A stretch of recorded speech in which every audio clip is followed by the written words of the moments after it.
Light.gg has finally been updated with the Warlords Ruin weapons, so now I get to do part 2 of this kind of little video thing.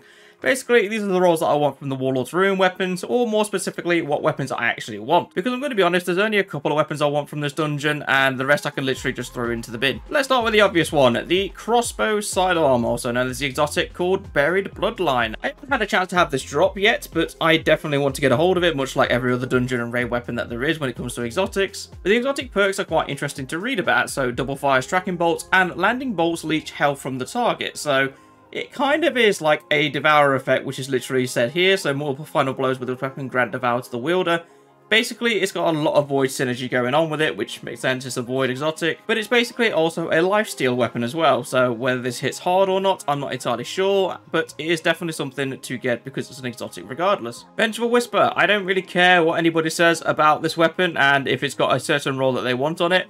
I don't want this weapon in the slightest. It really does not have any advantage to me in the slightest. Same goes for Naeem's Lance. Not really anything interesting on it as far as I can see. I already have a Succession with Reconstruction that pretty much does the job for me when it comes to snipers in any kind of PvE content. And this is the weapon that's causing all the rage at the minute. It's called Indebted Kindness, which is basically a sidearm, which is a rocket assisted frame. So it basically fires rockets instead of shooting normal ammo. It is an archetype weapon, and it is the first one of its kind where it is a special sidearm that is a legendary weapon. So a lot of people were quite curious about this weapon when it was first doing the rounds. And also, I'm still trying to get a roll of this because I've only had 3 of them drop in about 5 runs of the dungeon. So I'm having amazing luck with this weapon, as you can imagine. But if I were hoping for a specific roll with this, I'd probably actually go for load with gold and then also permeability on it. And I know what you're thinking, they're surrounded on this, there's also volt shot. But the reason I want this specific roll is because every time I pick up heavy ammo, I'll get some ammo for the sidearm, which is brilliant.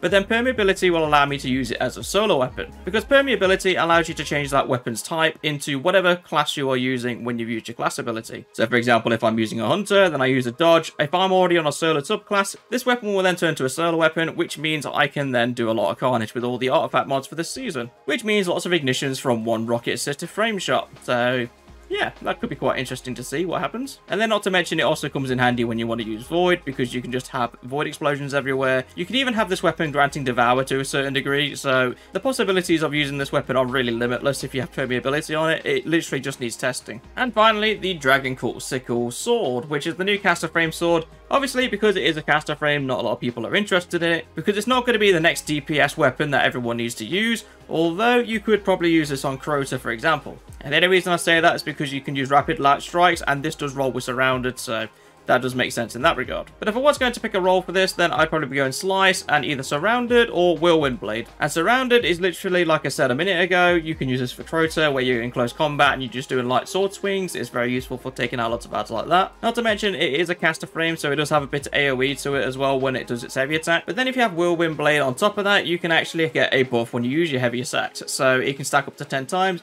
I think when I use Dragoncult Sickle, it does actually stay in like a little zone area for a bit and hits 5 times. So basically, you use a heavy swing twice and you should have a 10-time stack. But of course, until I get the perfect roll of this that I actually want, then I'm going to have to wait until I can actually test it properly. But that's pretty much it for all the weapons that I want for this season, including Warlords Ruin. But let me know down in the comments what kind of rolls you guys would want on the Warlords Ruin's weapons, because I would be curious to know. And as always, leave a like and subscribe down below, but I shall see you all in the next video.